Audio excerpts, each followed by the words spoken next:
এই কার্তিক কুমার কোনো বড় ফিল্ম স্টার কিংবা সেলিব্রিটি কি? আরে স্যার, তার থেকেও ইম্পর্টেন্ট লোক। স্যারও মোবাইলের জগতে আলোড়ন সৃষ্টি করেছে। স্যার, এটা মার্ডার স্যার। ওকে কেউ মেরে ফেলেছে। এই বড় বড় মোবাইল কোম্পানি আছে না স্যার, এরা সবাই ওর শত্রু ছিল স্যার। ও ও কমন ম্যানদের জন্য একটা স্মার্টফোন বানিয়েছিল স্যার। ওর এই ফোনটা যদি মার্কেটে চলে আসতো তাহলে বড় বড় মোবাইল কোম্পানি তো একেবারে ধুলোয় মিশে যেত। সাধারণ মানুষের স্মার্টফোন? হ্যাঁ স্যার, ওনার কোম্পানি পি স্কোয়ার প্লাস পৃথিবীর সবচেয়ে সস্তা স্মার্টফোন বানায়। বড় বড় কোম্পানির টপ ব্র্যান্ড ফিচার্সগুলো যেগুলো থাকে না, ওই সব ফিচার্স এই ফোনটাতে থাকার কথা ছিল, তাও 10 গুণ কম দামে। স্যার, ওর কনফারেন্সের একটা ভিডিও আছে স্যার, আমি দেখাচ্ছি। এই দেখুন স্যার, এই ভিডিওটা দেখুন। শান্ত হয়ে যান, শান্ত হয়ে যান, শান্ত হন, শান্ত হন। এই হলো কার্তিক, আপনাদের প্রশ্নের উত্তর এই দেবে। ইলেকট্রনিক্স ফোনের যে বিশেষত্ব, ওটা আমাদের পি স্কোয়ার প্লাস ফোনে সেই সমস্ত রয়েছে। যে ইলেকট্রনিক্স ফোন আপনাদের 50,000 টাকায় কিনতে হয়, ঠিক সেরকমই ফোন আমাদের কোম্পানি পি স্কোয়ার প্লাস আপনাদের মাত্র 5,000 টাকায় দেবে। কিন্তু এত কম দামে এত হাই স্মার্টফোন আপনারা দেবেন কি করে? আমি ইলেকট্রনিক্সে প্রায় 5 বছর কাজ করেছি। ওরা আসলে আপনাদের কাছ থেকে যে ফোনের দামটা নেয় সেটা প্রয়োজনের থেকে অনেক অনেক বেশি, আর তার পেছনে একটা কারণও আছে। শোরুমের খরচা, প্রমোশনস, লোকেদের বোনাস, তাদের মাইনে। তো যখন ওরা ফোন বেচে, আপনাদের কাছে ফোন পৌঁছয়, তখন এই সমস্ত কিছু মিলিয়ে ওই ফোনটার দাম অনেক বেশি হয়ে যায়। কিন্তু পি স্কোয়ার প্লাসে এরকমটা ঘটবে না। পি স্কোয়ার প্লাস আপনাদের ফোন দেবে খুবই সস্তা দামেই দেবে, কারণ সেটা আপনাদের হাতে আসবে ডাইরেক্ট ফ্যাক্টরি থেকে। তাই সেজন্য এই ফোনটা অত্যন্ত সস্তা হবে। সেটা শুধুমাত্র ফোনের দামটাই হবে, তার মাঝখানে আর অন্য কোনো রকম খরচা ঢুকবে না। সেজন্য আমি চাই যে সমস্ত দেশবাসীর হাতে পি স্কোয়ার প্লাস ফোনই থাকুক। আপনাদের এই ফোনটা কবে মার্কেটে আসবে স্যার? দিওয়ালির সময়।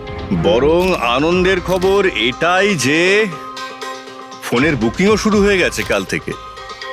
আর লাস্ট 24 ঘন্টায় 5,000-এরও বেশি ফোন বুকিং হয়েছে। এখন ব্যাস শুধু আমাদের ভালো ফোন বানাতে হবে, যে কারণে আমরা ভালো টিম হায়ার করেছি। বেস্ট ইঞ্জিনিয়ার্স, বেস্ট প্রোগ্রামার্স আর বেস্ট ডিজাইনার, এই সমস্ত মিলে আমরা একটা ভালো ফোন তৈরি করব।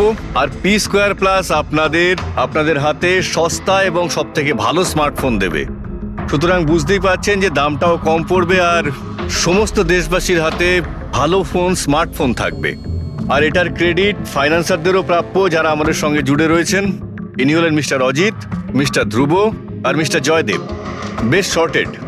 ব্যাস এবার ফোন তৈরি করতে হবে আর সবার হাতে ফোন ধরিয়ে দিতে হবে। স্যার, দেশের বড় বড় ট্রেডার্সরা পি স্কোয়ার প্লাস ফোনের রিভিউ করেছে ওয়েবসাইটে। ওদের কথা অনুযায়ী এটা দুর্দান্ত ফ্ল্যাগশিপ ফোন। এই ফোনটা অন্য কোনো ফোনকে বাজারে টিকতেই দেবে না। স্যার, এই কথাটা কি ঠিক যে অন্য বড় ফোন কোম্পানি থেকে আপনাকে অনবরত হুমকি দেওয়া হচ্ছে? দেখুন, পি স্কোয়ার যে ফোনটা, এটা কোনো বিজনেস নয়, এটা আমার স্বপ্ন। আর আমার স্বপ্নে আমার সঙ্গে যারা জড়িয়ে আছেন, আমি চাই যে প্রত্যেকটা দেশবাসীর হাতে নাম্বার 1 স্মার্টফোন থাকবে।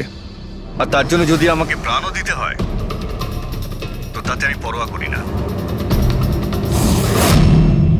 স্যার, আমি একটা ফোন অর্ডার করেছিলাম। আমি 2টো ফোন অর্ডার দিয়েছি। স্যার, ইনি তো মারা গেলেন। দীপাবলিতে ফোনটা আসার কথা ছিল, আসবে তো? এখন এটা তো কার্তিকের ইন্ডাস্ট্রি বলতে পারবে। স্যার, আমাদের তো বিরাট ক্ষতি হয়ে গেল স্যার। আমাদের কোটি টাকার ক্ষতি হলো। এবার আমরা কি করব? যারা আমাদের পি স্কোয়ার ফোনের জন্য অর্ডার দিয়েছিলেন, তাদের আমরা কি জবাব দেব? আমরাও অর্ডার দিয়েছিলাম। হ্যাঁ, সবার আগে আমাদের জবাব দেবে। চুপ করো। দেখুন, সবকিছু আগে যেরকম ছিল সেরকমই রাখুন। দেখুন, চিন্তা করবেন না, ফোন তৈরি করা চালু রাখুন। আরে দিওয়ালিতে ফোন বের করতে পারেননি তো কি হয়েছে? ক্রিসমাসেতেও আপনারা ফোন বের করতে পারেন। দেখুন, আমরা সেটা করতে পারি না, কেননা আমরা নিজেরাই জানি না যে ফোনটা বানানো হচ্ছে কোথায়। অ্যাকচুয়ালি কার্তিক আমাদের কিছুই বলেনি। তার উপর বড় বড় কোম্পানি, অনলাইন দোকান আর ওই শপিং কমপ্লেক্সগুলোরও ভীষণ প্রেশার থাকে, আর এর ফলেই হয়তো ওরা কোনো রিস্ক নিতে চায় না।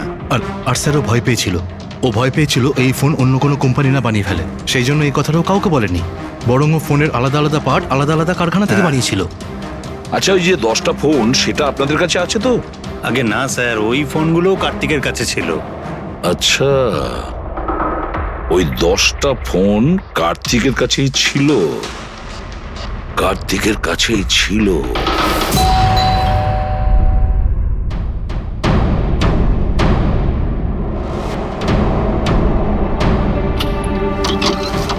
আপনারা কারা? সিআইডি। আসুন।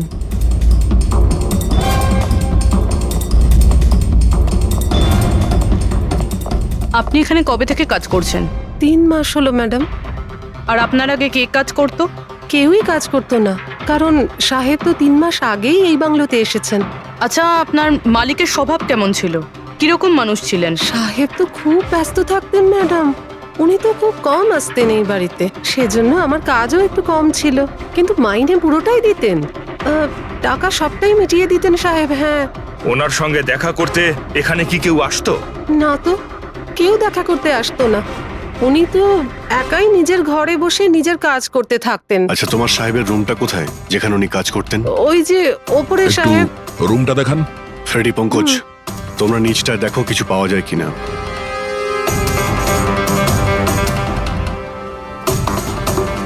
এই ঘরটায় সাহেব থাকেন। আপনি এখানে দাঁড়ান।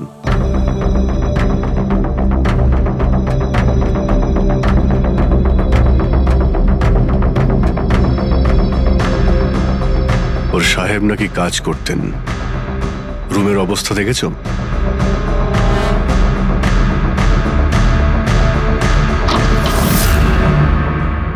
এ কাজ করে কি করে না সেটা জানি না, কিন্তু অন্য কেউ এখানে নিজের কাজটা করে গেছে। সিন্দুকটা ভেঙে দিয়েছে, কিন্তু টাকা পয়সা যেরকম ছিল সেরকমই আছে। তাহলে এখান থেকে কি চুরি হতে পারে? হতে পারে ওই 10টা ফোন। 10টা ফোন? যদি চুরি করে তাহলে চোরদের তো ফিঙ্গারপ্রিন্ট থাকবেই। ফ্রেডি, পঙ্কজ। চুরি? চুরি কি করে হবে সাহেব? কি চুরি করেছে চোর? বাড়িতে চুরি হয়েছে আর আপনি জানেন না? না সাহেব, আমি তো কিছুই জানি না, এখানে তো সবকিছু ঠিকঠাকই আছে সাহেব। কি চুরি হয়েছে? কার্তিকের রুমে লকার ভাঙা হয়েছে, দেখো ওখানে ফিঙ্গারপ্রিন্ট পাওয়া যায় কিনা।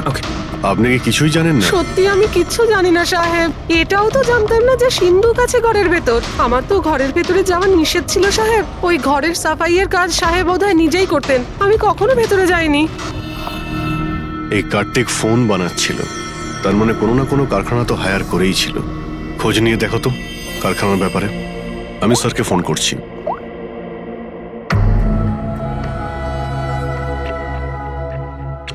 এই শব্দটা? স্যার, কিছু ডিস্টারবেন্স আছে, বাইরে থেকে কল করছি।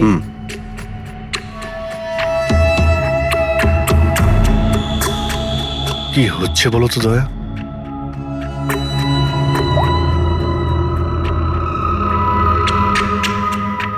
ও, এই কার্তিকের পিছনে অনেক লোকই লেগেছিল, হয়তো ওর ফোনের জন্যই। এখানে যতগুলো পর্দা রয়েছে সবগুলো বন্ধ করে দিই, রুমটাকে অন্ধকার করতে।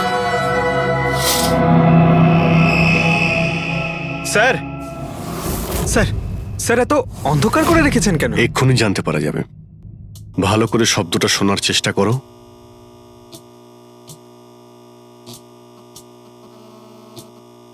হ্যাঁ, একটা আওয়াজ আছে, কিন্তু এত আস্তে যে ঠিক মতো শোনা যাচ্ছে না।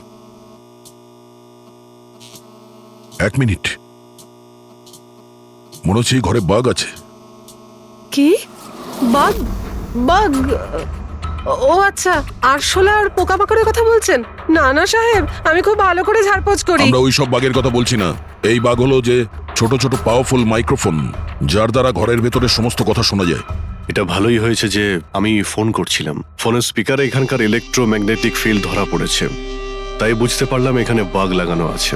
তার মানে এখানকার কথা শোনার জন্য এখানেই মাইক? যেই মাইক লাগিয়েছে সে কিছুই শুনতে পায়নি হয়তো সাহেব। কেউ তো এখানে আসতোই না। সাহেব তো বেশিরভাগ সময় বাইরেই থাকতেন, তাহলে কার সঙ্গে কথা বলবে বলুন? মাইকের তো পুরো টাকাটাই জলে গেল। হয়েছে, এবার একটু চুপ করবেন আপনি? কিন্তু এগুলো খুঁজবো কি করে? আছে তো, এই মোবাইলে অ্যাপ আছে, বাগ ডিটেক্টর।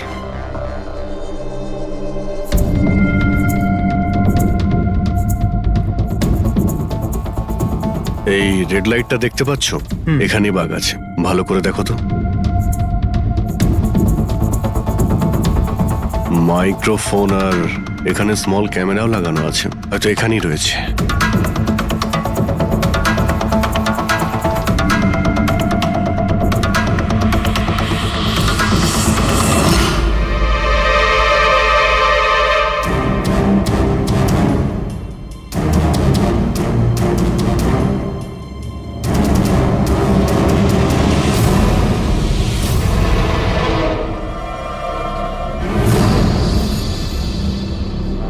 এই পুরো বাড়িটাতে মাইক্রোফোন আর পিন হোল ক্যামেরা লাগানো রয়েছে। স্যার, বাঘ স্যার, পিনহোল ক্যামেরা। বাগ আর পিনহোল ক্যামেরা তো পেয়ে গেলাম, কিন্তু এগুলো করছে কে? আর এইসব জিনিসের রেকর্ডিং কার কাছে আছে? কার্তিকের বাড়ির ভেতরেই কেউ ওর ওপর নজর রাখছিল। কি হলো? স্যার, এখানে কেউ নজর রাখছে। হ্যাঁ? কে? স্যার, পিছনে একটা কালো গাড়ি আছে, সেটাই বাংলোর চারপাশ থেকে ঘুরছে অনেকক্ষণ ধরেই।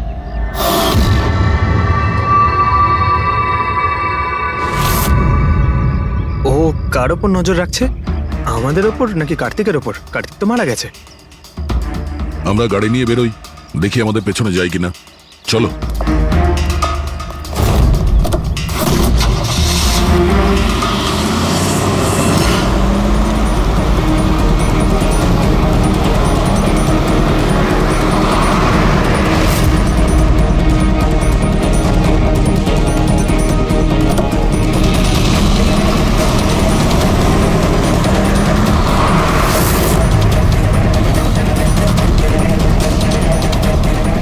আমাদের ফলো করছে।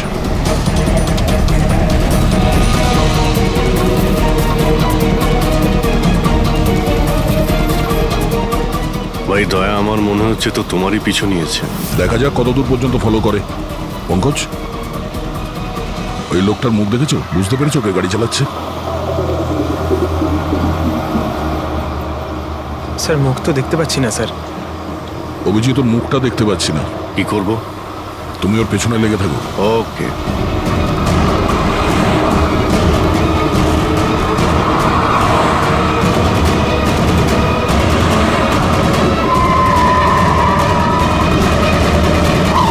তাহলে তুমি আগে পুলিশে চাকরি করতে, তারপর উল্টোপাল্টা কাজের জন্য তোমাকে চাকরি থেকে বের করে দেওয়া হয়, তারপর তুমি গোয়েন্দাগিরি শুরু করো।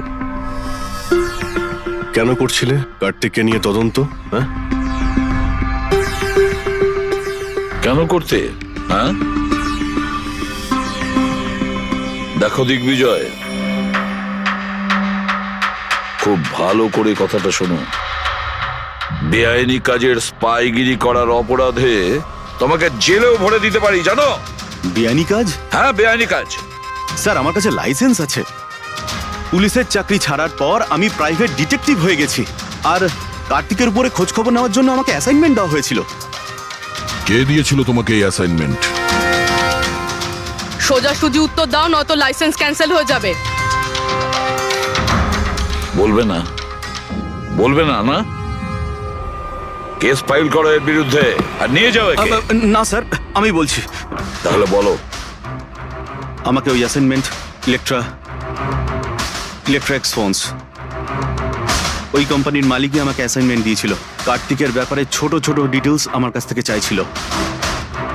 ও কি করে, কোথায় যায়, সবকিছু। ইলেকট্রা এক্সফোন। দেখুন, আপনাদের যা জিজ্ঞেস করার আপনারা কোর্টে জিজ্ঞেস করুন। আমাদের ক্লায়েন্ট বৈভব আপনাদের সাথে কথা বলবে না। বৈভব, কার্তিকের ঘরে ক্লোজ সার্কিট ক্যামেরা তুমিই লাগিয়েছিলে? কার্তিকের জন্য দিগ্বিজয়ের স্পাইগিরি তুমিই করিয়েছিলে? হ্যাঁ কিংবা না? হ্যাঁ কিংবা না? আমার ক্লায়েন্ট এই সময় কিচ্ছু বলতে পারবে না। আপনি একটু আই এম সরি। আরে এমনিতেও এটাই ভাবছিলাম যে আমাদের ডিসকাশন একটু বোরিং হয়ে যাচ্ছে না, এটাকে একটু যদি ইন্টারেস্টিং করতে পারি, হ্যাঁ তাহলে ভালো হয় না? ইন্টারেস্টিং করে দিচ্ছি। আচ্ছা, প্রেস কনফারেন্স ডাকো ফেডরিক। পঙ্কজ, প্রেসের লোকের সামনে কি বলবে, কি ফেস করবে আমি বলে দিচ্ছি। লেখো, কার্তিকের হত্যার ব্যাপারে ইলেকট্রনিক্স কোম্পানির ম্যানেজিং ডাইরেক্টর মিস্টার বৈভবের হাত আছে। হতে পারে না, মানে আমি বলছি আমরা ওকে কোশ্চেনিং করছি, কিন্তু বৈভব আমাদের কাছে হ্যাঁও বলছে না আবার নাও বলছে না। দেখি কাগজটা কি লিখেছো। স্যার গুড, তাড়াতাড়ি ফেডরিক প্রেস কনফারেন্স ডাকো। আপনি তো শুনলেন আমরা কি বলবো প্রেসের লোককে। আর যদি এই কথাটা পেপারে ছাপা হয় তাহলে জানেন তো ইলেকট্রা এক্স ফোন কোম্পানির অবস্থা কিরকম হবে মার্কেটে। একে ক্র্যাশ বলে। স্যার বিলিভ মি, কার্তিক কুমারকে হত্যা আমি করাইনি স্যার। স্যার আপনি এটা কি বলছেন? আমি বলেছিলাম আপনি কিছু বলবেন আরে না। এদিকে আসুন ভাই, আপনি চুপ করুন। আমি এগুলো এই জন্য বলছি যাতে গোয়েন্দার কেসটা প্রমাণ না হয়। আরে আমাকে মারবেন নাকি? খুনের অপরাধী হওয়ার চেয়ে তো গুপ্তচর বৃত্তি অনেক ভালো। প্লিজ আপনি চুপ করুন। স্যার স্যার আমি কিছু জিনিস আপনাকে দেখাতে চাইছি। এই দেখুন স্যার, আমি কার্তিক কুমারকে ফলো অবশ্যই করেছি, কিন্তু শুধুমাত্র এইটা জানার জন্যই যে সে আমাদের কোম্পানির টেকনোলজি চুরি করে নিজের সিস্টেমকে রিচ করছে না তো। কেন এরকম মনে হচ্ছে কেন আপনার? কারণ স্যার ওই মোবাইল লঞ্চ করার আগে ও আমাদের কোম্পানিতে মানে ইলেকট্রা এক্সে কাজ করত। 5 বছর এখানে কাজ করেছে, আর এখান থেকে বেরিয়েই মোবাইল লঞ্চ করছে, আর তাও ইলেকট্রা এক্সের কম্পিটিটর হিসেবে। একই মোবাইল, কম দামে। স্যার ওই সেই জন্য ওর খোঁজ রাখছিলাম, কিন্তু স্যার এটা আমি যখন দেখেছি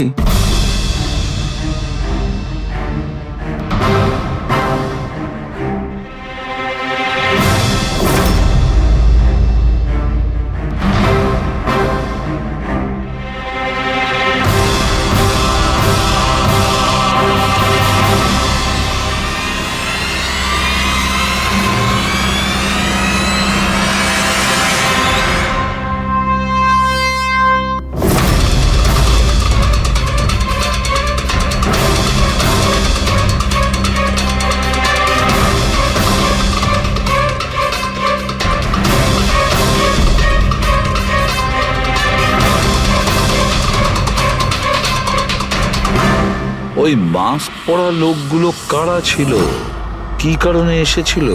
শুধু 10টা ফোন চুরি করার জন্য? না না না না, অন্য কিছু হবে, কিছু না কিছু তো হবেই। স্যার একটা অদ্ভুত ব্যাপার হচ্ছে, ডাকাতি হওয়ার পরেও কার্তিক কিন্তু পুলিশে কমপ্লেন লেখায়নি। এখানে তো লোক ছোটখাটো জিনিস চুরি হয়ে যাওয়ারও কমপ্লেন লেখায়। এর তো 10টা ফোন চুরি হয়েছে, সমস্ত পরিশ্রম ওর জলে গেছে। আরে আমাদের টাকা লোকসান হয়েছে, নতুন ফোনের জন্য আমরা টাকা দিয়েছিলাম। আরে এখানে বসে আরামসে নিজের ব্যাগ প্যাক করে কোথাও যাওয়ার প্রস্তুতি নিচ্ছিল। কিন্তু স্যার একবার ভেবে দেখুন ও যাচ্ছেটা কোথায়।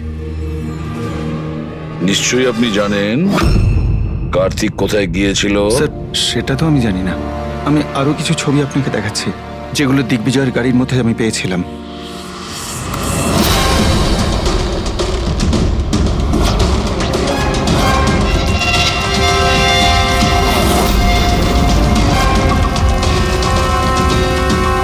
স্যার এরপরে কার্তিককে দিগ্বিজয় আর দেখেনি। স্যার ব্যাপারটা পরিষ্কার যে কার্তিকের নিখোঁজের পিছনে দিগ্বিজয়ের কোনো হাত নেই। এই পুরো ফুটেজটা আমার চাই। কার্তিক ল্যাপটপে কি করছে ওখানে? স্যার হ্যাঁ, ফ্লাইট টিকিট বুক করছিল। স্যার আমি ওর ক্রেডিট কার্ডের ডিটেলস চেক করেছি। ও রাত্রি 9টার সময় মালদ্বীপ যাওয়ার টিকিট বুক করছিল। শুধু যাওয়ার, আসার নয়? না স্যার, ওর ফ্লাইট সকাল 10টার সময় ছিল, কিন্তু তার কিছু ঘন্টা আগেই ওর খুন হয়ে গিয়েছিল। শুধু এটাই না স্যার, ও সেদিন রাত 11টা থেকে ভোর 4টের মধ্যে পানামার আলাদা আলাদা ব্যাংক অ্যাকাউন্টসে লাখ টাকার ট্রানজ্যাকশন করেছিল। রাত 11টা থেকে 4টের মধ্যে তো ঘরে ছিলই না স্যার, তাহলে মানি ট্রান্সফারটা করলো কোথা থেকে? অদ্ভুত ব্যাপার, বাড়িতে ডাকাতি হচ্ছিল আর এই রাজকুমার যাচ্ছিলেন ছুটি কাটাতে। ছুটিতে যাচ্ছিল না ফ্রেডি, এই দেশ ছেড়ে চলে যাচ্ছিল। আমাদের দেশের মালদ্বীপের সঙ্গে কোনো এক্সচেঞ্জ কন্ট্রাক্ট নেই, তার মানে আমরা কাউকে মালদ্বীপ থেকে গ্রেপ্তার করতে পারবো না।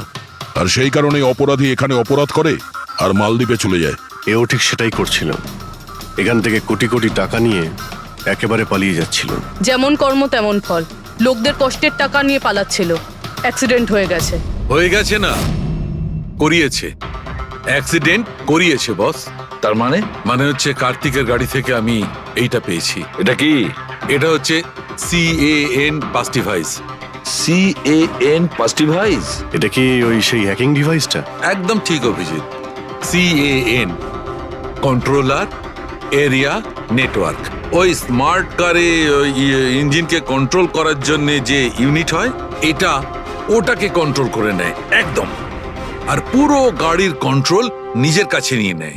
মানে কম্পিউটার যেভাবে হ্যাক করা যায় সেরকম? একদম ঠিক দয়া, ওইভাবেই কেউ এই ডিভাইসটার সাহায্যে পুরো গাড়িটাকে কন্ট্রোল করে নিয়েছিল, আর তারপর কার্তিকের গাড়িটাকে অ্যাক্সিডেন্ট করিয়ে দিয়েছিল। আর শুধু তাই নয়, খুনি চাইছিল অ্যাক্সিডেন্টে কিচ্ছু যেন না বাজে, কিচ্ছু না। বললাম না বস, ওই আগুনকে বাড়ানোর জন্য যে কেমিক্যাল, হ্যাঁ, আমি গাড়িটার মধ্যে ওই কেমিক্যালটার অনেক ট্রেসেস পেয়েছি। তবুও আমি আরো কিছু চেক করছি, যখনই জানতে পারবো আমি সঙ্গে সঙ্গে জানাবো। ঠিক আছে।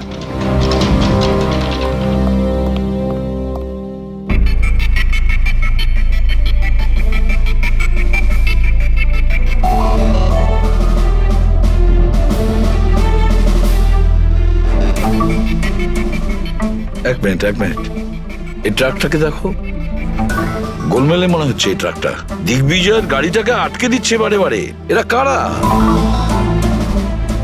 ট্রাকটা যখন সামনে থেকে সরে গেল, কার্তিকের গাড়িটা উধাও হয়ে গেল। মনে হচ্ছে এই ট্রাক ড্রাইভারকে এই কাজটা দেওয়া হয়েছিল যাতে কোনোভাবেই এই দিগ্বিজয় কার্তিককে ফলো করতে না পারে। কিন্তু কে হতে পারে সে? খোঁজ নিয়ে দেখতে হবে। এ কে, এর কি পরিচয়? 3214 এই ট্রাকটাই। এই ট্রাকের সঙ্গে কার ধাক্কা লাগে?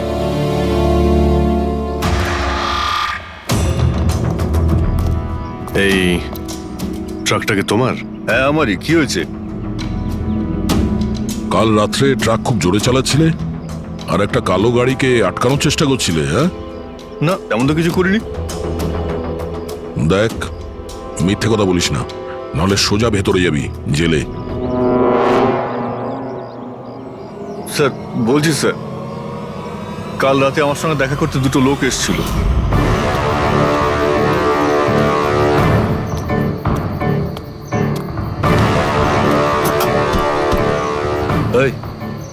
একটা কাজ করে দিবি তুই? কি কাজ? তোমরা কারা?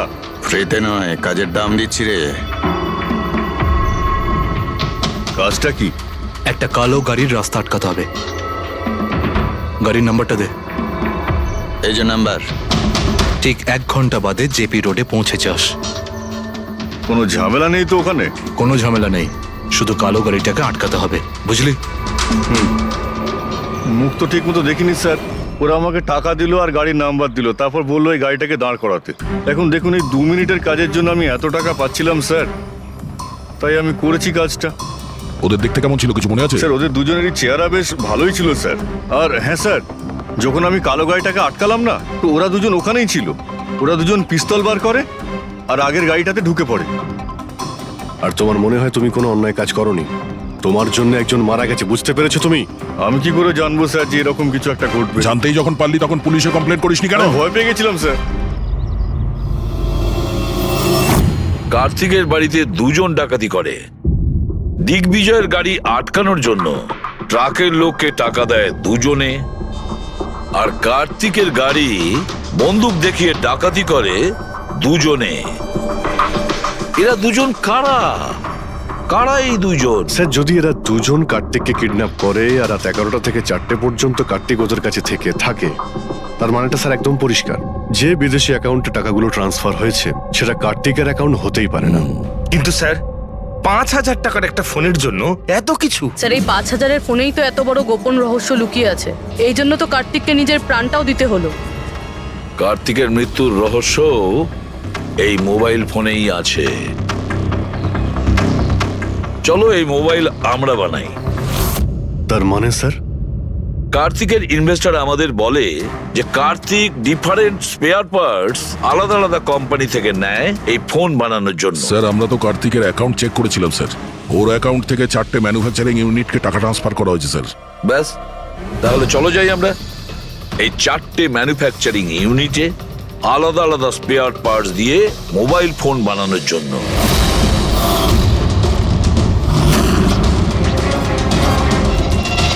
স্যার এই 3টে ম্যানুফ্যাকচারিং ইউনিট তো খালি ছিল, আপনার মনে হয় আপনি এখানে কিছু পাবেন? কেন পাওয়া যাবে না, আমরা গিয়ে দেখি ভেতরে।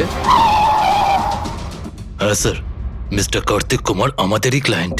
পি স্কোয়ার ফোনের লুক আর ওর প্যাকেজিং এর যে বক্সটা সেটা আমরাই ডিজাইন করেছি। আর ওই বাইরে যে প্লাস্টিক বডি হয় সেটার? হ্যাঁ হ্যাঁ ওটাই।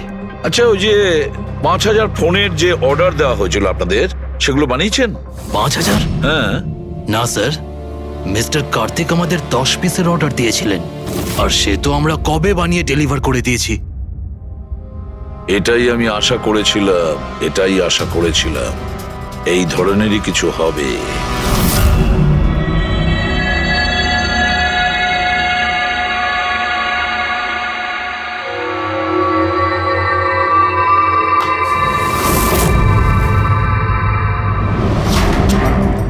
কার্তিক ফোনের বডি ইলেকট্রা ডিজাইনেই বানিয়েছিল। Electra design. কিন্তু স্যার ও ফোনের বাকি অংশগুলো বানানোর জন্য একটা ম্যানুফ্যাকচারিং ইউনিট ভাড়ায় নিয়েছিল, কিন্তু ওখান থেকে কিছু বানায়নি। বানায়নি? কিন্তু স্যার ও ফোনটা কোথাও তো নিশ্চয়ই বানিয়েছে। কোথায়? কোথাও নয় পুরবি, ফোন কোথাও বানানো হয়নি। কোথাও না মানে কি বলতে চাইছো তুমি? বস, ও ফোন বানায়নি, বরং ফোনের আলাদা আলাদা পার্টস গুলোকে নিয়ে নিজে অ্যাসেম্বল করেছে। আলাদা আলাদা স্পেয়ার পার্টস নিয়ে ও ফোনের অ্যাসেম্বল করেছে? হ্যাঁ। আচ্ছা, এটা তুমি জোর দিয়ে বলছো কি করে? হ্যাঁ বস, আমি ওইখানে একটা নয় পুরো 11টা ফোন পেয়েছি। 11টা মোবাইল ফোন? একটা তো কার্তিকের লাশের একদম পাশে, ওটা হয়তো ওর নিজের ফোন হতে পারে। আর বাকি যে 10টা ফোন ছিল সেগুলো ওই কারের পেছনের সিটে পড়েছিল। আরো 10টা ফোন? মানে পি স্কোয়ার প্লাসের ওই 10টা মডেল যা কার্তিক লঞ্চ করতে চেয়েছিল। এক্স্যাক্টলি ওই 10টা ফোন। ওই ফোনগুলোর বেশি কিছু বাঁচেনি, কিন্তু তবুও আমি ওর ব্যাটারি আর কিছু পার্টস কে যখন আলাদা করে ল্যাবে চেক করলাম তখন আমি চমকে গেলাম। আমি জানতে পারলাম যে আসলে ওই ফোনগুলো ইলেকট্রা এক্স কোম্পানির ফোন। কি? এটা কি করে সম্ভব ডক্টর? সেটা বলতে পারবো না দয়া, কিন্তু এটাই হয়েছে। আমি ওই কোম্পানির থেকে লোকজন ডেকে আমি কনফার্মও করেছি। ওই ইঞ্জিনিয়াররাও আমাকে বলেছে যে এই ফোনগুলো আমাদের কোম্পানিরই, ইলেকট্রা এক্স। তার মানে কার্তিক ইলেকট্রার পুরনো অংশগুলোকে ওই যে নতুন ডিজাইন করা বডি প্যানেল ছিল তার মধ্যে ফিট করতে গেছিল, আর সেটা অর্ধেকেরও কম দামে বিক্রি করার চেষ্টা করেছিল। এটা কেউ কেন করবে? টাকা দয়া, টাকার জন্য। ও তখন নতুন ফোন বানাতেই চায়নি, ইনভেস্টরের টাকা নিয়ে এখান থেকে কেটে পড়তে চেয়েছিল। আবার কি, যতজন ইনভেস্টর আছে না সবাইকে ডাকো এখানে, বলে দাও ওদের যে কার্তিক ওদেরকে কিরকম ঠকিয়েছে। এ আপনি কি বলছেন? এত বড় ফ্রড!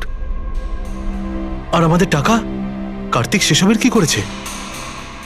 মরার আগে কার্তিক কয়েকশো কোটি টাকা রাতারাতি পানামার কিছু ব্যাংক অ্যাকাউন্টে ট্রান্সফার করে দিয়েছে। আর ইন্টারন্যাশনাল আইন অনুযায়ী আমরা পানামার ব্যাংকগুলোতে তদন্ত করতেও পারবো না। তাই আপনাদের টাকা পাওয়ার চান্স খুব কম, না আপনাদের না ওই সমস্ত কাস্টমারদের যারা ফোন আগে বুক করেছিল। কিন্তু মরলো কি করে? মানে অ্যাক্সিডেন্ট ছিল না খুন? খুন। কার্তিক খুন হয়েছে, অ্যাক্সিডেন্ট হয়নি, অ্যাক্সিডেন্ট করানো হয়েছে। অ্যাক্সিডেন্ট করানো হয়েছিল মানে খুনি কে? তাহলে জানা যাবে খুব শিগগিরই, খুব তাড়াতাড়ি জানা যাবে। স্যার। হ্যাঁ পুরবি। স্যার, একটা অনেক বড় ব্রেক থ্রু আমরা পেয়ে গেছি। কার্তিকের বোন কৃতিকা, যে লখনৌতে থাকে, ওর সাথে আমার কথা হয়েছে। ও এটা বলছে যে কার্তিক ওকে একটা এনভেলপ কুরিয়ার করেছিল মারা যাওয়ার কিছু ঘন্টা আগে। ওখানে খুনির বিরুদ্ধে কিছু প্রমাণ আছে, আর কার্তিকের লিখে যাওয়া একটা চিঠি, সেখানে লেখা রয়েছে যে যদি ওর কিছু হয়ে যায় তাহলে এই চিঠিটা যেন সিআইডিকে দেওয়া হয়। ফ্যান্টাস্টিক ওয়ার্ক পুরবি। একটা কাজ করো, ওকে বলো ওই এনভেলপটা আমাদেরকে পাঠিয়ে দিতে। হ্যাঁ স্যার, কালকেও মুম্বাই আসছে ওই এনভেলপটা নিয়ে। এখানে এসেও কার্তিকের বডিও ক্লেম করবে। এখানে এসেই ও হোটেল রিসর্টিওতে চেক ইন করবে আর তারপর আমাদের সাথে দেখা করবে। হোটেল রিসোর্টিও? Kritika? Excuse me madam, yes, আপনি কৃতিকা ম্যাডাম তো? হ্যাঁ বলুন। আমাদের সিআইডি পাঠিয়েছে আপনাকে নিয়ে যাওয়ার জন্য। ও আচ্ছা, ওকে, আসুন না আমাদের সাথে, আসুন। আমাদের গাড়িতে আসুন। ঠিক আসুন। আছে, চলুন। কোথায় গাড়ি? ওই যে গাড়ি। আরে এসিপি স্যার, ইয়েস স্যার, আপনারা যে গাড়ি ফোনটা পাঠিয়েছেন নে। সেটা পেয়ে গেছি। কি করছেন? এই চলো চুপচাপ, কারা আপনারা? দরজা তো ভিতরে আছে। কি করছেন এসব? এনভেলপটা কোথায়? কোথায় এনভেলপ? ছাড়ুন আমায়, পার্সটা দিন। জিজ্ঞেস করছি এনভেলপটা কোথায়? পেয়ে গেছেন? পাবেনও না। তুমি হাসছো কেন? পাগল হয়ে গেছো নাকি?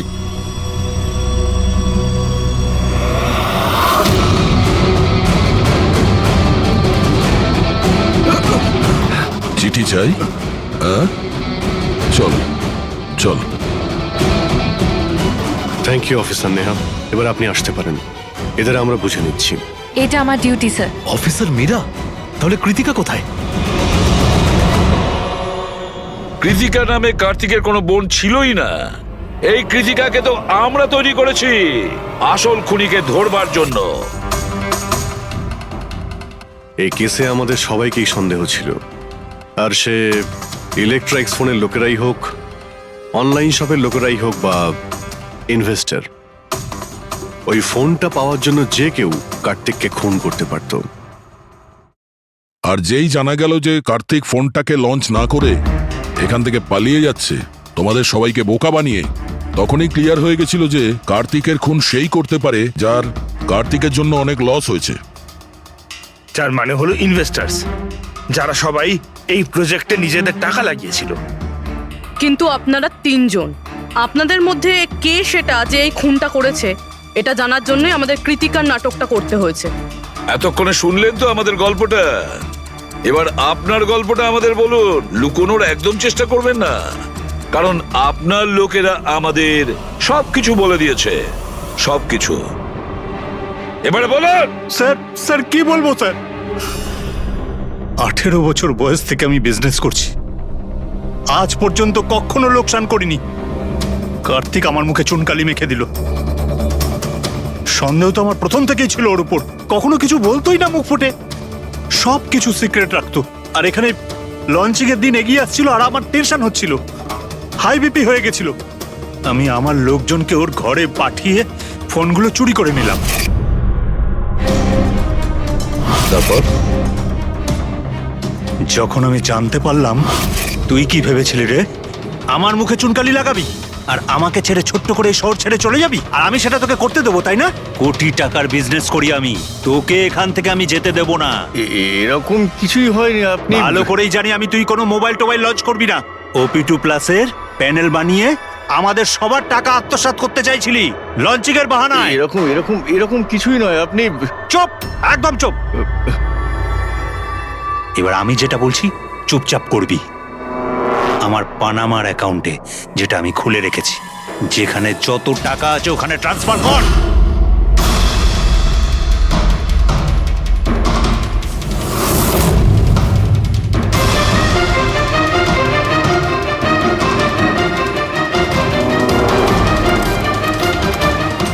ওঠ, আউট। দাঁড়া, 1 মিনিট দাঁড়া। আমি ওই ফোনগুলো ওর হাতে দিয়ে দিয়েছিলাম, ভেবেছিলাম আগুনে পুড়ে সব নষ্ট হয়ে যাবে। এটাই আমার সবচেয়ে বড় ভুল হয়ে গেল। না হলে কি আমরা আপনাকে ধরতে পারতাম না? অজিত বাবু, আপনি এই ভুলটা না করলে অন্য একটা কোনো ভুল করতেন, আর আমাদের হাত আপনাকে ধরতে নিশ্চয়ই পৌঁছতো। ভুলে গেছিলেন আপনি যে আইনের হাত অনেক লম্বা হয়। কার্তিক আপনাকে ঠকিয়েছে, আর রাগের মাথায় আপনি ওর প্রাণ নিয়েছেন।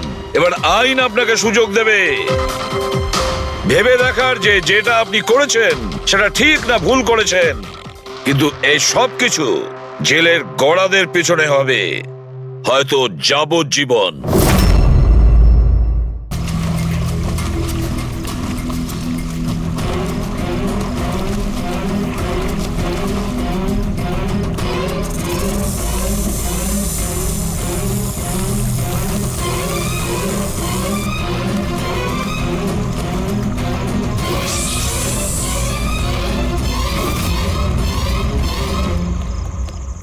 কে কে কে ওখানে?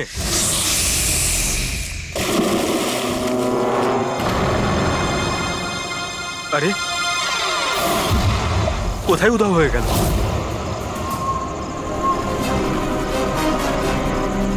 হীরা, আরে হীরা, লাইট অফ হয়ে গেল কেন? দেখ তো।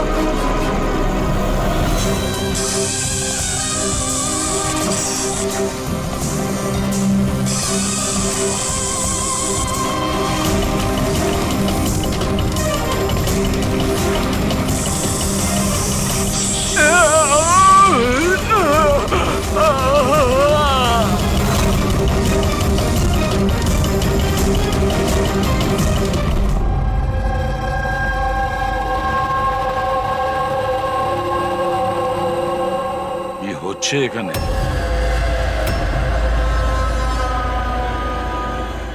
এটা কি ধরনের প্রশ্ন? আপনারা কি দেখতে পাচ্ছেন না আমার ভাই আরিয়ানের মৃত্যু হয়েছে? হ্যাঁ, দেখতে তো পাচ্ছি। কত তাড়াহুড়ো রয়েছে আপনাদের আরিয়ানের শেষকৃত্য করার জন্য। আপনি কে? আমার নাম তো শিশির, কিন্তু আপনারা কি এভাবে অসভ্যের মতো আমাদের সাথে কথা বলছেন? সিআইডি, আর আমাদের সন্দেহ যে আরিয়ানকে খুন করা হয়েছে। সিআইডি, আপনারা বোধহয় কোথাও ভুল করছেন। আমি মীনাক্ষী দেবী, এই বাড়ির ওনার। এখানে কারোর মার্ডার হয়নি। কিন্তু যে এক মিনিট, আপনাদের কিছু প্রশ্ন করার আগে আমি এটা বলতে চাই যে আপনারা এই সময় আমার বাড়িতে দাঁড়িয়ে আছেন, তাও আনইনভাইটেড, মানে বিনা আমন্ত্রণে। বিনা আমন্ত্রণে আমরা আসেনি, আমাদের ফোন করা হয়েছিল। এটা বলা হয়েছে যে আরিয়ানকে খুন করা হয়েছে। What nonsense! কে করেছে ফোন? তিনি ওনার নাম হলো হীরা। হীরা? তোমার এত বড় সাহস! আমি বারণ করা সত্ত্বেও তুমি ওনাদের এখানে ডেকেছো? কেন মীনাক্ষী দেবী, আপনি কি চান না আপনার ছেলের খুনি ধরা পড়ুক?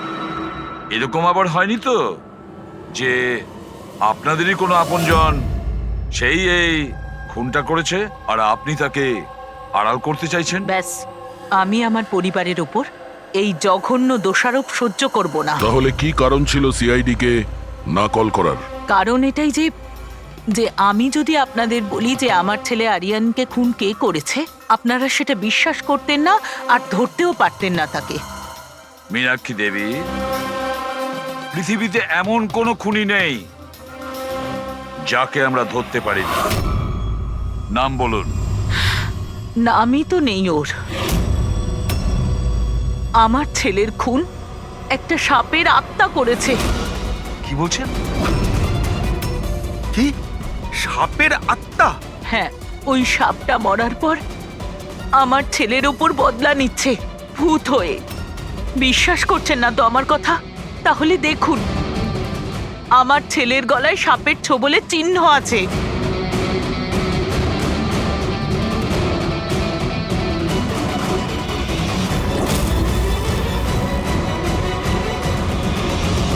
দেখুন ম্যাডাম, মীনাক্ষী দেবী।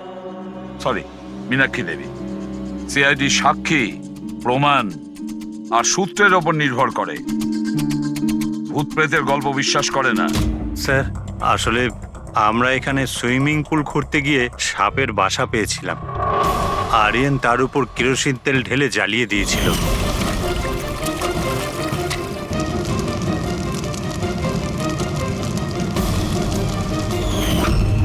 স্যার, সব সাপ মারা গেছে। এখন ওরা ফিরে এসেছে ভূত হয়ে প্রতিশোধ নিতে। ভূত? আপনি স্যার, এ আমার ওয়াইফ নয়না। কিন্তু আমি আর আরিয়ান তো দেখেছিলাম ওই ভূতটাকে। শেষ পর্যন্ত ওই সাপ আমার স্বামীকে মেরে ফেললো। আমি তো একজন তান্ত্রিককেও ডেকেছিলাম যাতে বাড়ি শুদ্ধিকরণ করতে পারি, কিন্তু উনিও সাপের আত্মাকে তাড়াতে পারেননি। স্যার, সবাই বাড়ি ছেড়ে চলে গেছে, শুধুমাত্র এরা দুজন ছাড়া। এরা আমাদের বাড়ির অনেক পুরনো মানুষ। হীরা, হীরা, তোমার এরকম কেন মনে হচ্ছে যে আরিয়ান খুন হয়েছে? তোমার কি এই সাপে কাটার বিষয়টা বিশ্বাস হচ্ছে না? হ্যাঁ স্যার, তবে সাপের বদলে আমি বিশ্বাস করি না। যেহেতু এই পরিবারের আমি নুন খেয়েছি, তাই আর না বলে থাকতে পারলাম না, তাই আপনাদের ডেকে নিয়েছি। যাতে আসল খুনি ধরা পড়ে। ভালো করেছেন। অন্তত কেউ তো একজন আছে এই ঘরে যে সেন্সেবল কথা বলছে। সেন্সিবল কথা বলছে? যদি আপনাদের আমাদের কথা ইনসেন্সিবল লাগে আর ওদের কথা সেন্সিবল লাগে, তাহলে বলুন আমার ছেলের গলায় সাপের দাঁতের চিহ্ন কি করে এলো? সেটারই তো তদন্ত করতে চাইছি আমরা, মীনাক্ষী দেবী। আর আপনারা সবাই মন দিয়ে শুনুন, যতক্ষণ না আমাদের তদন্ত শেষ হচ্ছে আমরা আপনাদের সকলকে সন্দেহের তালিকায় রাখছি। সেই জায়গাটা দেখতে চাই যেখানে আরিয়ানকে সাপে কামড়েছিল।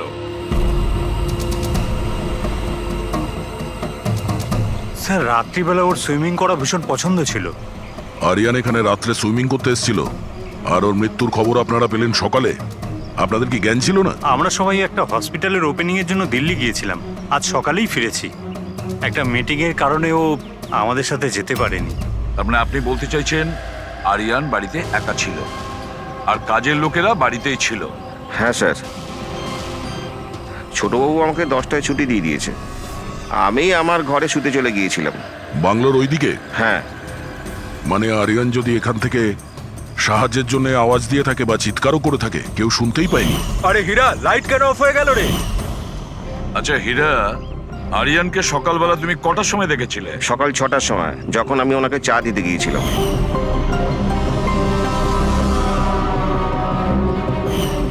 আচ্ছা, আপনারা সবাই দিল্লি গিয়েছিলেন কোন হসপিটালের উদ্বোধনের জন্য? স্যার, আমাদের নিজেদের হসপিটাল। আমার বাবা ডাক্তার ছিলেন, আর তারপর আমার ভাইও,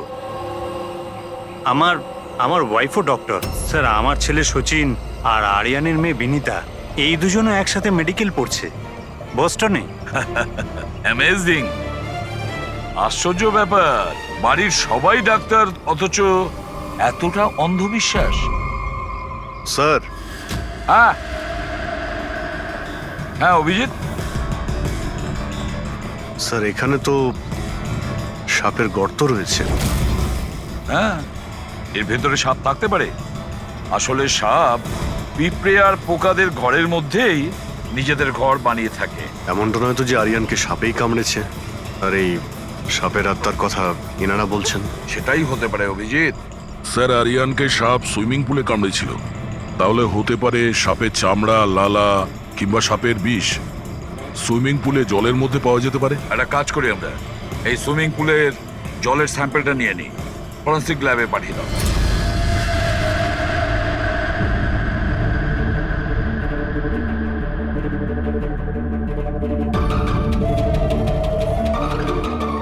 আরে দেখো, 15 মিনিট ধরে দাঁড়িয়ে আছি, তুমি তো কোনো কথাই বলছো না। কি বলবো ভাই, এই কেসটা এত কনফিউজিং, কিছু বলতেই পারছি না। এক কাজ করো, তোমরা একটু বিশ্রাম করো, আমি ততক্ষণ আমার মাথাটা একটু ঠান্ডা করে। আমরা কি এখানে মজা করতে এসেছি? আরে আমি কখন সেটা বললাম? আচ্ছা, আর কি বলছো? আরে ভাই তুমি, আচ্ছা ছাড়ো। বস বস, যতটুকু জানতে পেরেছি ততটুকু বলে দিচ্ছি, কিন্তু প্লিজ কোনো সওয়াল জবাব করবে না প্লিজ। দেখো বস, ওই সুইমিং পুলের যে জলের স্যাম্পল ছিল না, ওতে এমন কিচ্ছু পাওয়া যায়নি যা থেকে কিছু জানতে পারি। কিচ্ছু নেই, না কোনো সাপের চামড়ার টুকরো, না কোনো বিষ আছে সেখানে, কিচ্ছু নেই যা দিয়ে কিছু জানতে পারবো বস, কিচ্ছু নেই। তাহলে ওর মধ্যে কনফিউজিং কি আছে? ব্যাপারটা একদম পরিষ্কার স্যার। পুলের মধ্যে কোনো সাপ টাপ ছিল না, একে খুন করেছে একজন মানুষই। এতে কিসের কনফিউশন? আর খুনি এটা দেখাতে চেয়েছে যে আরিয়ানের মৃত্যু সাপের কামড়ে হয়েছে। বাহ, খুব ভালো। তবে ডক্টর সালুকের দরকার কি বস? দেখো ভাই, ব্যাপারটা যদি এতটাই সহজ হতো তবে আমার মাথাটা এত গরম হয়ে যেত না। যতটা সত্যি এর মধ্যে রয়েছে যে সেটা একটা সাপ, ততটাই সত্যি এই কথাতে রয়েছে যে ওর ঘাড়ে যে সাপে কামড়ানোর চিহ্নটা রয়েছে, এটা সত্যিকারের চিহ্ন, মানে সাপেই কামড়েছে। আর এর শরীরে যে বিষটা পাওয়া গেছে সেটা সাপেরই বিষ, কোবরার বিষ ওটা বস। স্যার, এইমাত্র তো আপনি বললেন পুলে কোনো সাপ আসেইনি, তাহলে ওর শরীরে কোবরার বিষ কিভাবে এলো? সেটাই তো আমার কনফিউশন ভাই, সেটাই কনফিউশন। তাহলে আপনি বলতে চাইছেন যে কে সত্যিই কোনো সাপের আত্মাই কামড়েছে, যে পুলের উপর হাওয়াতে ভেসে আসে, জলের মধ্যে টাচ করে আরিয়ানকে খুন করে আর হাওয়াতে মিলিয়েও যায়। আমি কি কথা বলেছি? না, না, আমি আপনি- কি কথা বলেছি? আরে- এটা তুমি ভেবেছো ভাই, এটা তোমার স্বপ্ন। আচ্ছা তুমি এরকম বেকাটারা কথা বলছো কেন? বেকাটারা নয় বস, আমার মাথাটা গোলমাল হয়ে আচ্ছা তাহলে যাচ্ছে। আপনি পরিষ্কার করে বলুন কি বলতে চাইছেন। দয়া আমি কি বলতে চাইছি সেটা আমিই বুঝতে পারছি না, সেই জন্যই বলেছিলাম কোনো সওয়াল জবাব করবে না, যা বলবো সেটা শুনে নেবে ব্যাস। দেখো সালুকে, একটা কথা বলো, তোমার এটা মনে হচ্ছে না যে তোমার কোনো ভুল হচ্ছে ফরেনসিক ইনভেস্টিগেশনে? এমন কোনো মিসিং লিংক আছে যেটা তুমি খুঁজে পাচ্ছ না? না হলে দুরকম রেজাল্ট কেন আসবে? আরে ভাই সেইটাই তো কনফিউশন, দুরকম রেজাল্ট কেন আসবে, কিন্তু এসেছে ব্যাস। বস, সাপের যে আসল বিষ আছে সেইটা, আর এর শরীরে যে বিষটা আছে সেইটা, আমি দুটোকে কম্পেয়ার করেছি। খুব আশ্চর্য একটা জিনিস চোখে পড়লো। এসো দেখাচ্ছি, এসো। এই দেখো, ওর শরীরে যে বিষটা ছিল সেটা বলছে যে এটা প্রথমে অক্সিজেনের সংস্পর্শে এসেছিল। কিন্তু এটা তো হওয়ার কথা নয়, এক্স্যাক্টলি। কারণ সাপের বিষ সোজা মানুষের শরীরের ভেতরে যায়, অক্সিজেনের কন্টাক্টে তো আসে না। হ্যাঁ, তাহলে রহস্যটা কি? আরিয়ানের মৃত্যু না কোনো সাপের কামড়ে হয়েছে, না কোনো লোক ওকে মেরেছে। তাহলে আরিয়ান মারা গেল কিভাবে?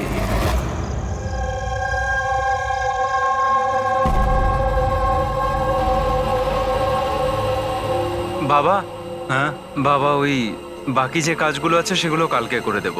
আমি গিয়ে দ্বিতীয় কেবিন থেকে ঘুরে আসি, ততক্ষণ আপনারা দুজন এদিকটা একটু সামলে নিন। ঠিক আছে বাবা।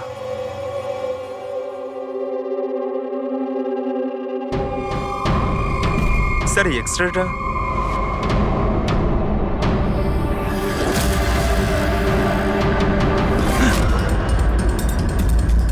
ইম্পসিবল, এটা তো মানুষের দাঁতের এক্সরে, কিন্তু এই দুটো দাঁত তো সাপের। আরে এটা কি হলো? 1 মিনিট স্যার, আমি গিয়ে দেখছি।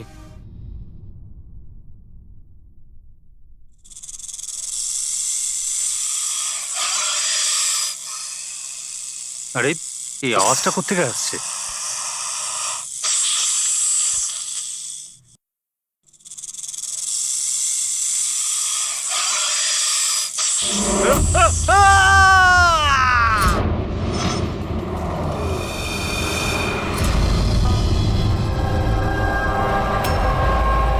স্যার, হ্যাঁ, এর পায়েও তো সাপে কামড়ানোর চিহ্ন। আবার সেই সাপ? কি বললেন আপনি? সাপ? হ্যাঁ সাপ। কেন, কি হয়েছে? স্যার লাইট চলে যাওয়ার আগে আমি আর স্যার এই এক্সট্রাটা দেখছিলাম।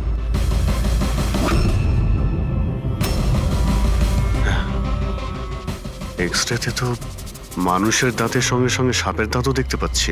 যদি সাপই হয় তাহলে সাপ 20তলা বিল্ডিং এ বেয়ে বেয়ে ওপরে উঠেছে, এটা কিভাবে সম্ভব?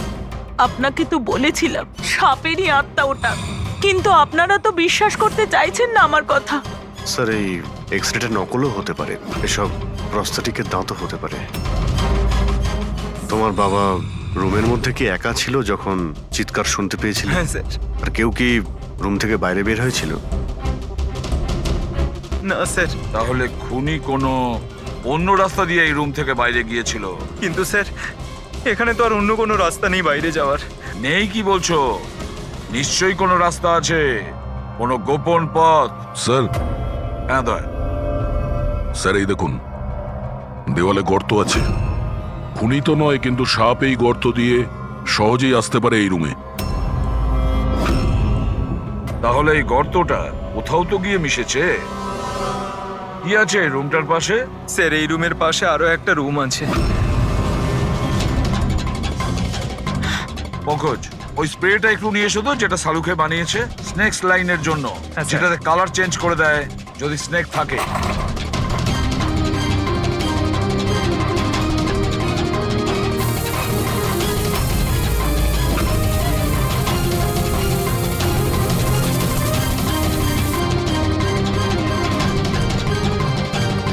না,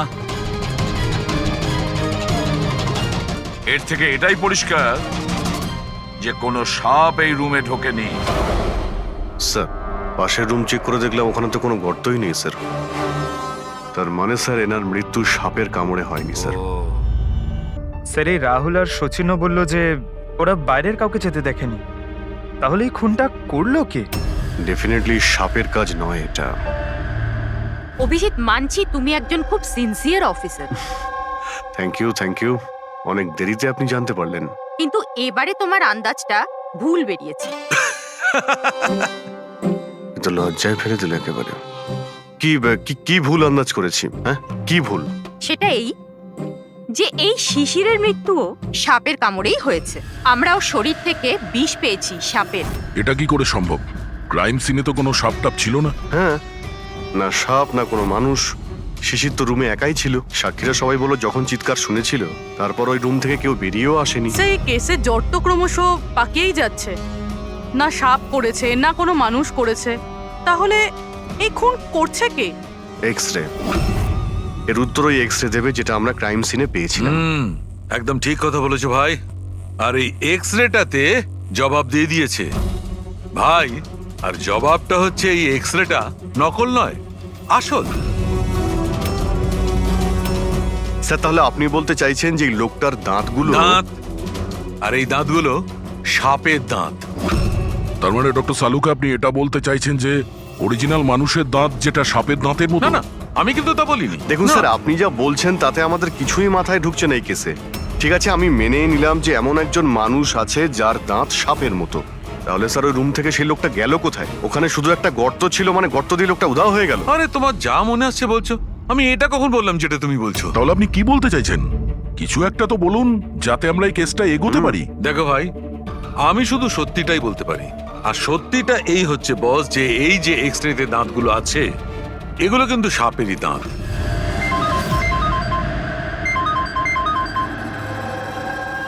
Yes? Really? Are you sure? Okay, thank you. কি সারিকা, কোনো খবর এলো? স্যার, শিশিরের শরীরে যে বিষ পাওয়া গেছে সেটা ক্রেট সাপের বিষ। এনো, পেট সাপের। আর স্যার, আরিয়ানের শরীরে যে বিষটা রয়েছে সেটা কোবরার। মানে দুটো আলাদা আলাদা সাপ এইসব করছে। তার মানে এটা এই ক্রাইমটা কোনো মানুষই করছে, যে কোবরা আর ক্যারেটের মতো সাপের বিষ খুব সহজেই জোগাড় করতে পারে কোথা থেকে। একটা কথা মাথায় ঢুকছে না, যদিও মানুষ হয়ে থাকে তাহলে গর্ত দিয়ে পালালো কি করে? এই রহস্যের উত্তর হয়তো ওখানেই লুকিয়ে রয়েছে। রেডি? ওই হসপিটালে যতজন লোক কাজ করে প্রত্যেকের তুমি লিস্ট বানাও, প্রত্যেকের ঠিকুজি গোষ্ঠী বের করো। তুমি ওদের ব্যাপারে ডিটেলসে খোঁজ নাও। বাকি পুরো ফ্যামিলি ডিটেলসটাও বার করতে হবে। কি জানি এদের মধ্যেও কারোর কোনো গভীর উদ্দেশ্য আছে। স্যার, পুরো পরিবারের ঠিকুজি বের করে ফেলেছি। বেশ বড় লোকেরা। দুটো হসপিটাল আছে এদের, আর দেশে বিদেশে জায়গায় জায়গায় প্রপার্টিস রয়েছে এদের। তার মানে টাকা মোটিভ হতে পারে। কোনো শত্রুতাও থাকতে পারে স্যার। স্যার, পঙ্কজ চেষ্টা করছে সবকিছু জানার জন্য। আচ্ছা, এই ফ্যামিলিতে নিজেদের মধ্যে কোনো ঝগড়া হয়েছিল? কিছু জানতে পেরেছো? স্যার, পুরো পরিবার খুবই ভালোবেসে একে অপরের সাথে থাকে, শুধু দুজন বউ ছাড়া। যদিও প্রকাশ্যে ঝগড়া করে না, কিন্তু একে অপরকে খুব একটা পছন্দও করে না। আর এই যে আয়ুষ আর এই যে সচিন, শিশিরের ছেলে, এদের ব্যাপারে কিছু? স্যার, আয়ুষের আমেরিকাতে হসপিটাল খোলার খুব বড় একটা প্ল্যান ছিল। আর ওই দুই ভাই শিশির আর আরিয়ান ওর সাথে এই প্রজেক্টে কাজ করছিল। আর সচিন তো এমনিতেও বাবার সম্পত্তি পেতই। খুনের ব্যাপারে এদের কি বক্তব্য, সেটা কতটা সত্যি জানতে পেরেছো? স্যার, যখন আরিয়ানের খুন হয় এরা সবাই দিল্লিতে ছিলেন। হসপিটালের ইনগ্রেশনের ছবি দেখেছি, আমি চেক করেছি। আর যখন শিশির মারা গেল তখন ওর পরিবার পুরো বাড়িতেই ছিল স্যার, শুধুমাত্র এই সচিন ছাড়া। আর এই দুজন কাজের লোক, ফ্যানি আর হীরা, দুজনেই খুব বিশ্বস্ত স্যার। গত 30 বছর ধরে এই পরিবারের সেবা করছে এরা। হ্যাঁ ফ্রেডি। আচ্ছা, ওকে ওকে, থ্যাংক ইউ স্যার। একজন সাপের বিশেষজ্ঞ আছেন মায়রা, একজন স্নেক এক্সপার্ট। হসপিটাল থেকে 5 বার ওনাকে ফোন করা হয়েছে। এমনটা আবার হয়নি তো যে এই ফ্যামিলির থেকে কেউ ফোন করেছিল মায়েরাকে সাপের বীজ জোগাড় করার অর্ডার দিয়েছিল? হতে পারে স্যার। স্যার। হ্যাঁ পঙ্কজ। স্যার, এই লোকটা সব থেকে বড় শত্রুকে পেয়ে গেছি। কেউ? বেন্টো। এই শিশির আর আরিয়ানের মৃত্যুর আগে ওদের মধ্যে খুব বড় ঝগড়া হয়েছিল স্যার। মেন্টো যে বিল্ডার্সদের পয়সা দেয় সুদে? হ্যাঁ স্যার, খারাপ কাজ করার প্রমাণও রাখে না। অভিজিৎ, এই বেন্টোকে বিউরোতে ডাকো। আর দয়া, স্যার তুমি আর পঙ্কজ গিয়ে ওই হসপিটালে মিস মায়রার সঙ্গে দেখা করো। দেখো কোন বিষ আর কে বানানোর অর্ডার দিয়েছিল ওকে।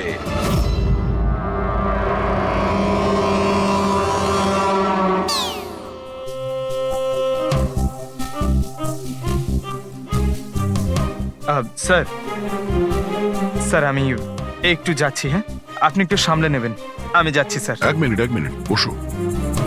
একটা কথা বলো, তুমি এই সাপে এত ভয় পাও কেন?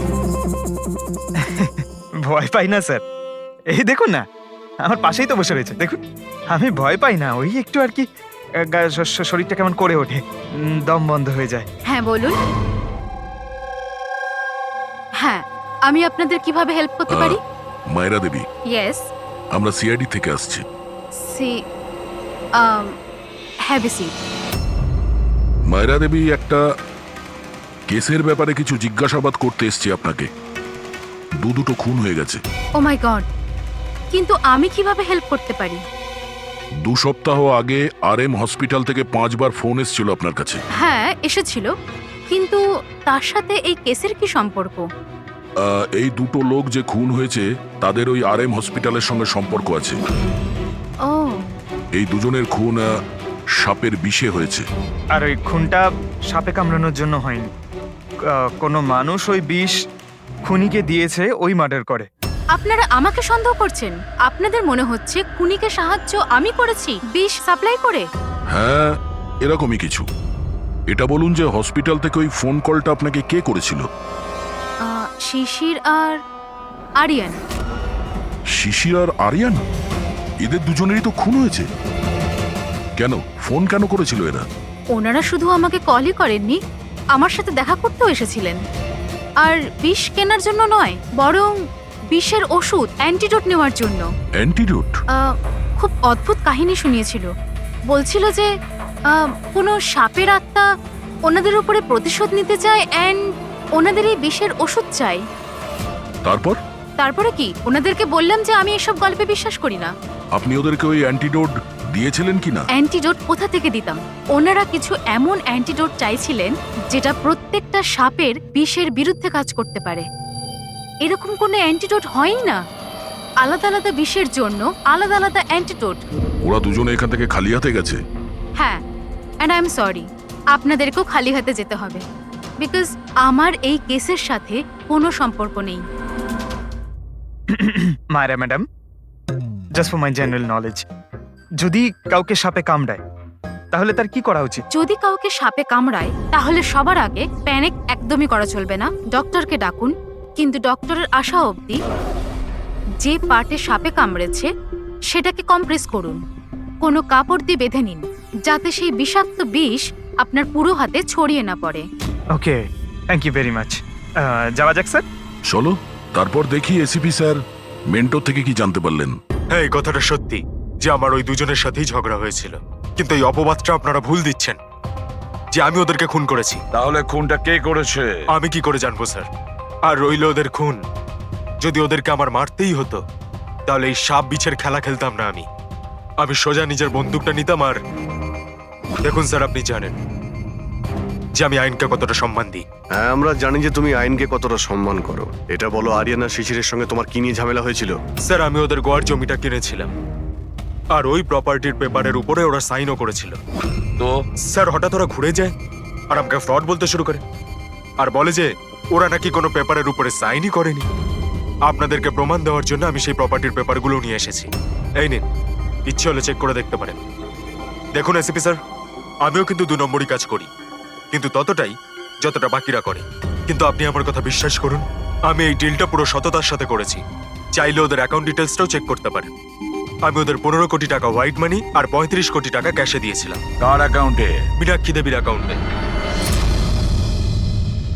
মীনাক্ষী দেবী, বেন্টো তো সত্যি কথাই বলছে, ও আপনার অ্যাকাউন্টে টাকা পাঠিয়েছিল।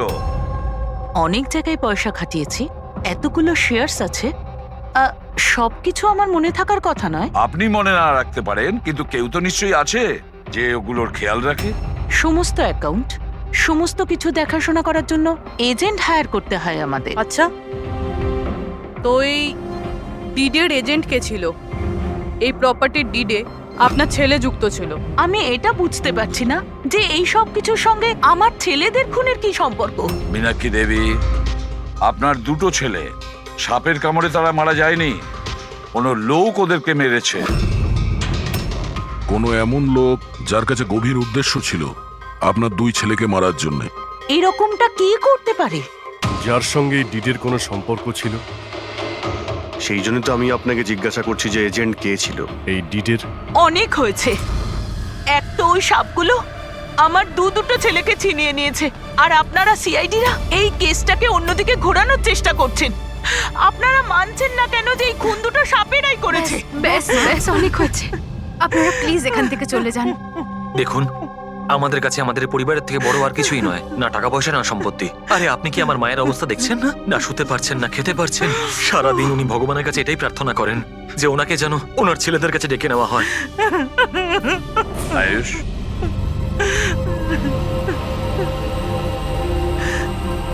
আয়ুষ, তোমার দুই ভাইয়ের মৃত্যু অর্থ সম্পত্তির কারণে হয়নি, কিন্তু যে এগুলো করেছে না, সে তোমাদের পরিবারকে ধ্বংস করতে চায়, আর ওর পরের শিকার হয়তো তুমি।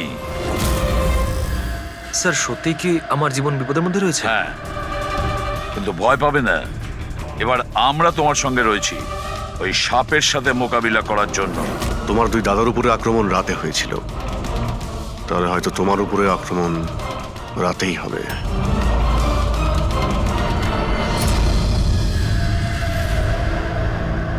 স্যার, সমস্ত কিছু রেডি হয়ে গেছে। বেডের আশেপাশে বালি ছড়িয়ে দিয়েছি। এবারে দেখতে হবে সাপ এসে কামড় দিচ্ছে নাকি অন্য কিছু। স্যার, নাইট ভিশন ক্যামেরাও লাগিয়ে দিয়েছি যাতে ওর মুখটা দেখতে পাই। Very good.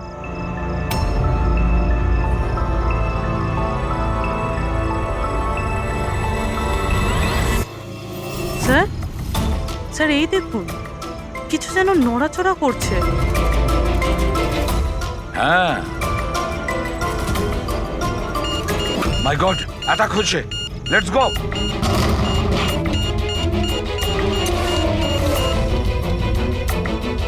স্যার, এখানে তো কেউই নেই।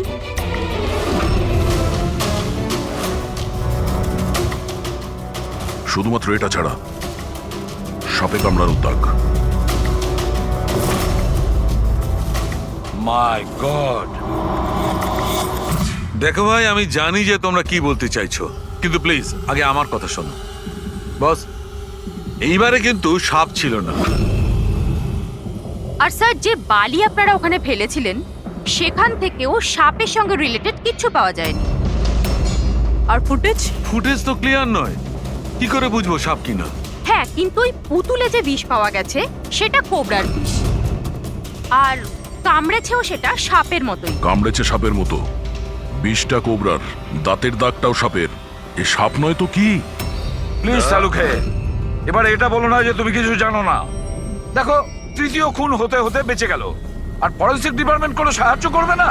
আমি কি জবাব দিচ্ছি না? আমি কি কাজ করছি না? স্যার, এরকম ব্যাপার নয়, আমরাও তো আমাদের দিক থেকে পুরো চেষ্টা করছি যেটুকু করা সম্ভব। দেখো, আমরা এটা জানি যে খুনি সে যেই হোক, ও তিন ভাইদের মধ্যে দুই ভাইকে খুন করেছে, আর তৃতীয় ভাইকে ও আবার কাল চেষ্টা করবে, কালকে রাত্রে। আর এই খুনি সাপ হোক মানুষ হোক যেই হোক না কেন, খুব তাড়াতাড়ি এর খেলা শেষ করতে হবে। হ্যাঁ পঙ্কজ, ওকে, ঠিক আছে। স্যার, পঙ্কজ ফোন করেছিল, ওই এজেন্টের অ্যাড্রেস পেয়ে গেছে যে ওই ফ্যামিলির প্রপার্টি ডিল করিয়েছিল। মদন নাম ওনার, আর এই বিল্ডারদের ডিলটাও উনিই করিয়েছিলেন। মদন আগেও ডিলে গন্ডগোল করেছে, আর হয়তো শিশির আর আরিয়ান ওর ফ্রডের ব্যাপারে জানতে পেরে গিয়েছিল, তাই ওর ভান্ডা ফাঁস হয়ে যাওয়ার আগে দুজনকে সরিয়ে দিয়েছে। মদন,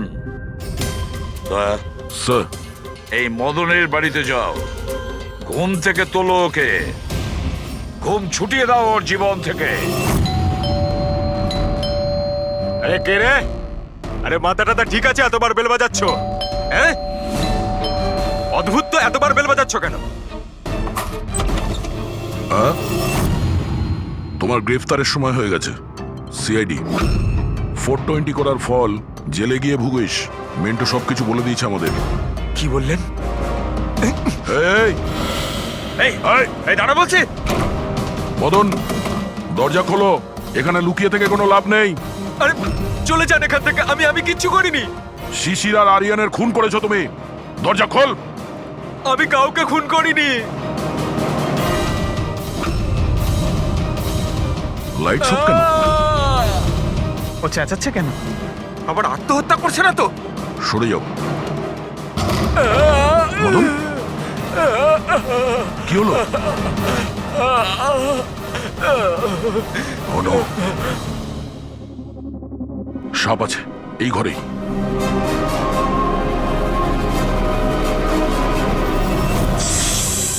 এই, স্যার, সাপ, সাপ।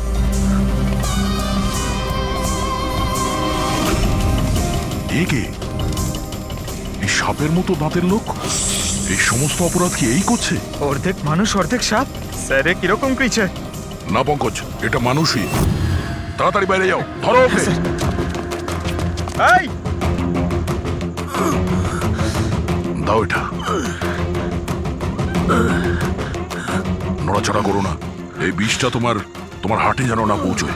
স্যার, হ্যাঁ, তার মানে হলো যে লোকটা আমাদের দিকে তাকিয়েছিল সেই এটা করেছে। হতে পারে। ফ্রেডি, তাড়াতাড়ি অ্যাম্বুলেন্স ডাকো।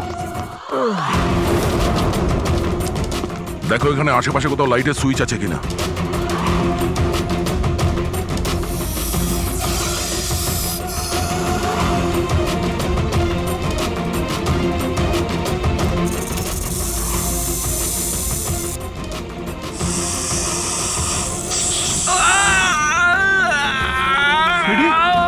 কি হচ্ছে?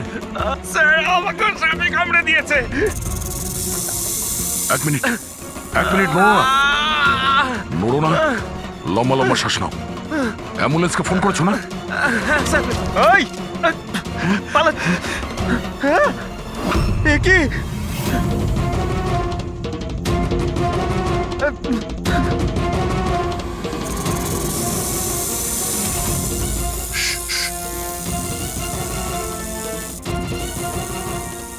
সাপ এখনো রুমের মধ্যেই আছে।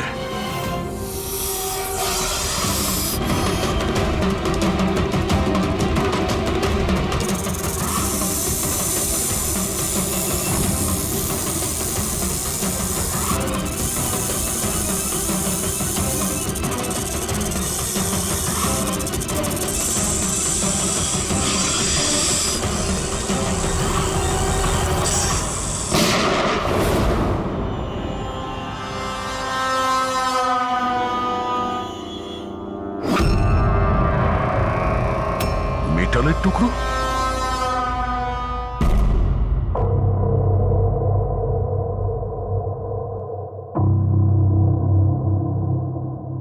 সালুখে, সাপটার ব্যাপারে কি জানতে পারলে? বস, একটুখানি টেস্ট করা বাকি আছে, একটু বাদেই জানা যাবে। ফ্রেডি স্যার এখন কেমন আছেন? ঠিক আছে, ও বিষ বেরিয়ে গেছে। আর এই মদন? ও স্টেবল আছে, একটু শকে আছে। কিছুটা সময় লাগবে ওর নর্মাল হতে। ভাই, একটা কথা তো ঠিক, এই মদন কিন্তু খুনি নয়।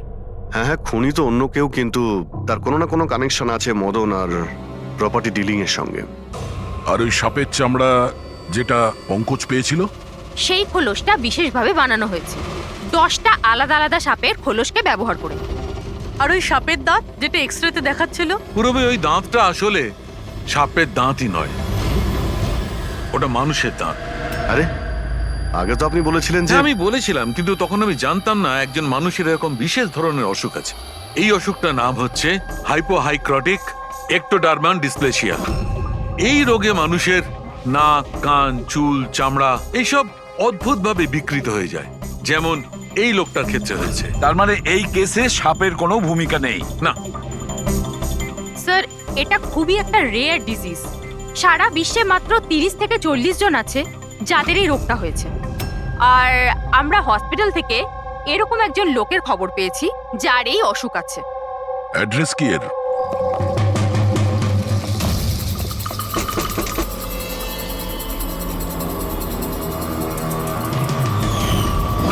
এই স্যার, কাল রাত্রে মদনের ঘরের বাইরে কি করছিলি? কাল রাতে তো আমি এখানেই ছিলাম। আর মদনকে আর আপনারাই বলতে সিআইডি মদনকে এক থাপ্পড় মারবো না, সব মনে পড়ে যাবে মদনকে। এক মিনিট কাল রাতে আপনি মনে হয় অমিতকে দেখে থাকবেন। এই হলো অমিত, ও কয়েকদিন ধরেই নিখোঁজ। কাল হয়তো আপনি একেই রেখে থাকবেন। কবে থেকে উধাও? এই 2 সপ্তাহ ধরে। আমি পুলিশেও কমপ্লেন করেছি। আমাদের রোগের কারণে আমরা চাকরিও পাই না, লোকে আমাদের দেখে পালিয়ে যায়, তাই জন্য আমাদের রোজগারও হয় না। 2 সপ্তাহ আগে অমিত খুব খুশি হয়ে ফিরেছিল, বলছিল যে আমাদের রোগের চিকিৎসার উপায় পেয়েছি, কিন্তু সেই দিন থেকেই অমিত নিখোঁজ। তার মানে কেউ তো আছে যে অমিতের অসুখের সুযোগ নিচ্ছে আর ওই ফ্যামিলিটাকে ভয় দেখাচ্ছে।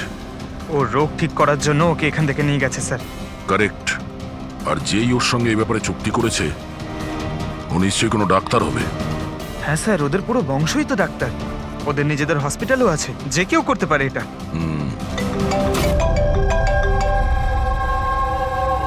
হ্যাঁ ডক্টর। আচ্ছা, দ্যাটস গ্রেট। ঠিক আছে, আমরা পৌঁছচ্ছি। কি হয়েছে স্যার? ডক্টর সালুকের ফোন ছিল, অবশেষে ওই বিষধর সাপটা পাওয়া গেছে। আরে ডক্টর সালুকে, কোথায় ওই সাপটা বলুন না? পঙ্কজ তো সাপের ভয় ভেতরেই আসছে না। সারিকা, সাপ কোথায়? সাপ এখানে আছে।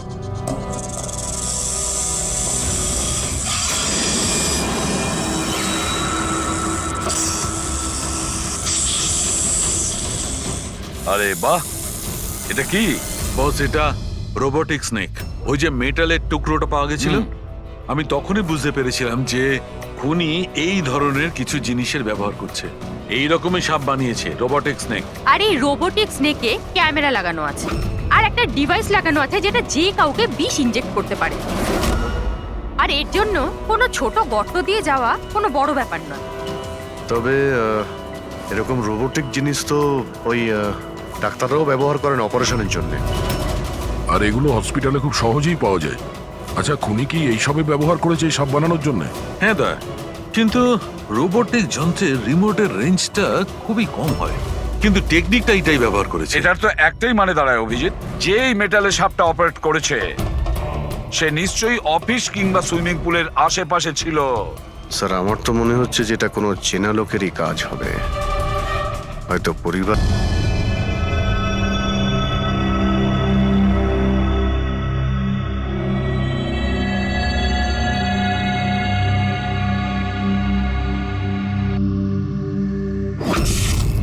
আরে কারেন্ট কি করে গেল? হয়তো ফিউজে কোনো প্রবলেম হয়েছে। আমি চেক করছি, সচিন একটু খেয়াল রাখিস।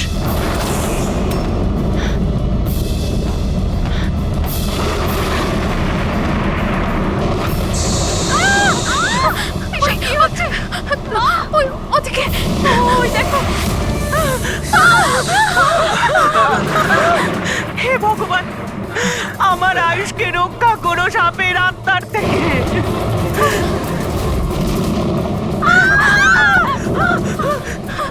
আরে এক্ষুনি দেখা নিচ্ছিল, কোথায় চলে গেল? আরে আমাদের যে কারো প্লিজ ঘাবড়াবেন না, প্লিজ।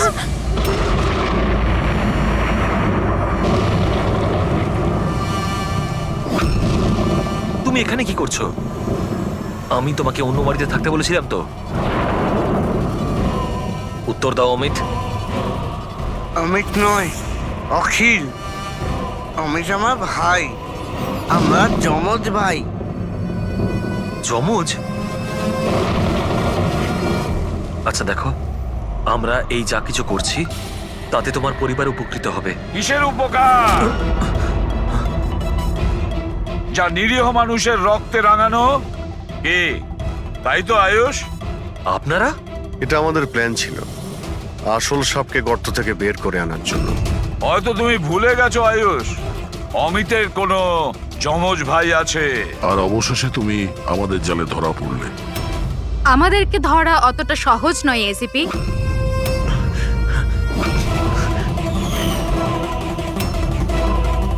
মায়েরা,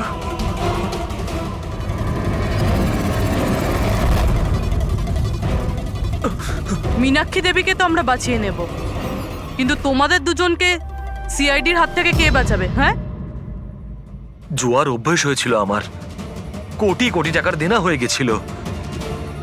সেই জন্য আজ থেকে 2 বছর আগে আমি প্রপার্টির কাগজের ওপর আরিয়ান এবং সুশীল দাদার সিগনেচার নিয়ে নিয়েছিলাম। কারণ যখন প্রপার্টির দাম বেড়ে গেল আর দাদা আমাকে বললেন যে উনি এই প্রপার্টিটা বিক্রি করতে চান, আমি ওই মুহূর্তে একটা অজুহাত দিয়েছিলাম। কিন্তু তারপর দাদা এটা জানতে পেরেই গেল যে প্রপার্টির কাগজে ওনার নামই নেই। আর যাতে ওরা না জানতে পারে সেজন্য তুমি তোমার 2 ভাইকে শেষ করে দিয়েছো। লজ্জা হচ্ছে আমার নিজের উপর, তোকে আমার ছেলে বলতে। মা, আমি কি করতাম? যদি দাদা একবার জানতে পারতো আমাকে বাড়ি থেকে বের করে দিত, সম্পত্তির কিচ্ছু পেতাম না আমি। সেই জন্য আমি আমার গার্লফ্রেন্ড ওর সাহায্য নিয়েছিলাম। অমিতের অসুস্থতার ব্যাপারে আমি নিউজ পেপারে পড়েছিলাম, ভাবলাম ওদেরই সাহায্য নেওয়া যাক নিজেদের অপরাধ লুকাতে। আয়ুষ আমাকে মীনাক্ষী দেবীর ব্যাপারে বলেছিল যে উনি খুব অন্ধবিশ্বাসী, তাই সাপের ব্যাপারে চোখ বন্ধ করে বিশ্বাস করে নেবে। আমার দেওয়া বিষেই আরিয়ানের মৃত্যু হয়েছে।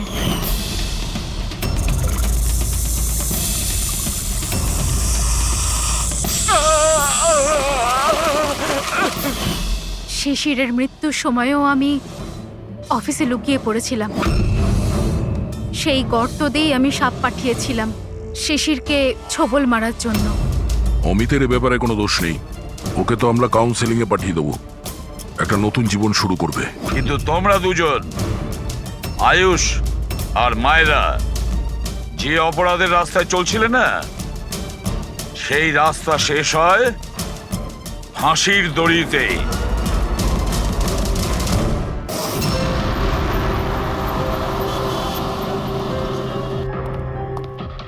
রিয়া কোথায়? ডক্টরের সাথে ভেতরে আছে, ওনার সাথে অ্যাপয়েন্টমেন্ট আছে। Oh my God! Riya, Riya,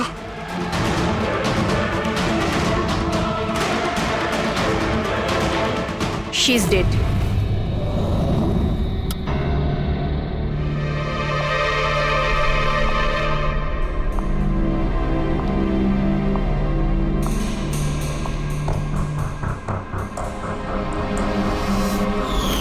কি হলো রিয়া? হলো কি তোর? দেরি হয়ে যাচ্ছে। হ্যাঁ মা, আসছি 2 মিনিট। পারফেক্ট, একটা সেলফি নিয়ে নি।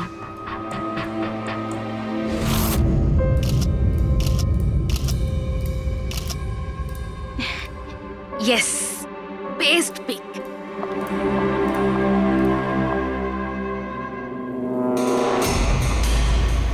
এটা কি?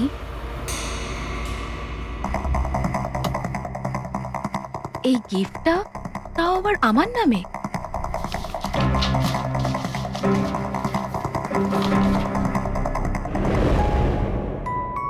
ওয়াও, এই ড্রেসটা তো পুরো একদম আমার মতন। আর এই মিউজিকটা তো আমারই ফিল্মের। ওয়াও,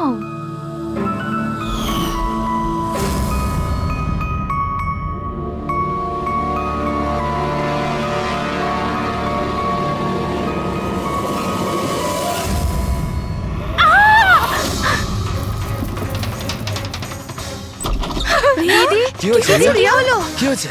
আরে বল না কি হয়েছে? কি বলছিস না কেন? কি হয়েছে দিদি? দাদা, এই বক্সটা তো কুরিয়ারের লোক দিয়ে গেছে। বিরক্ত হয়ে পড়েছি, একদম বিরক্ত হয়ে পড়েছি। ও আমাকে মেরে ফেলেই শান্তি পাবে মনে হয় মা। না সোনা, মা, এরকম বলিস না। আমাকে মেরে ফেলবে। রিয়া, সিআইটি। স্যার, এ হলো আমার বোন রিয়া।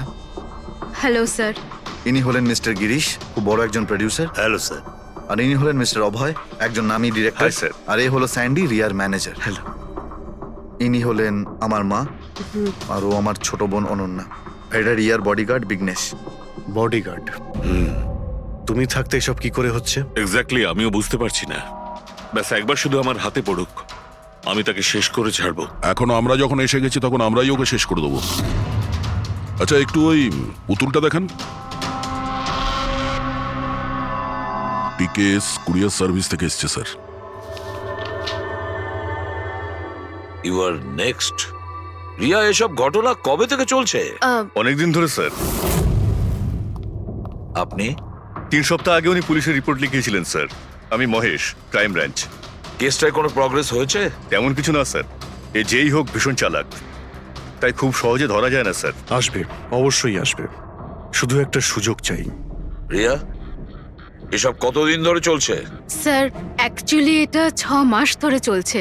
এই লোকটা আমাকে সোশ্যাল মিডিয়াতে প্রচুর মেসেজ করতো সব সময়। আর তারপর আমার মনে হলো লাইক ফ্যান টাইপের কোনো লোক আমাকে মেসেজ করছে, বাট এ আমার নামে নিজের আইডিও বানিয়েছিল, I love Riya. Riya, you are beautiful, I love you so much, I want to marry you. উত্তর দাও, না হলে ভালো হবে না, চেহারা খারাপ করে দেব। ও গড, প্রাণে মেরে ফেলবো। মাই গড। তাহলে আপনি ওকে ব্লক করেননি কেন? অফকোর্স ম্যাম, আমি ব্লক করেছিলাম, কিন্তু উনি খুব জেদি টাইপের লোক ছিল। ও নিজের আলাদা আলাদা প্রোফাইল বানিয়ে আমাকে খুব ডিস্টার্ব করতো। শুধু তাই নয়, ও আমাকে আমারই চোখ ছাড়া ফটো পাঠিয়ে, আর তাতে এটাই লেখা ছিল যে যদি আমি ওকে ছাড়া অন্য কাউকে দেখি তাহলে ও আমার চোখ তুলে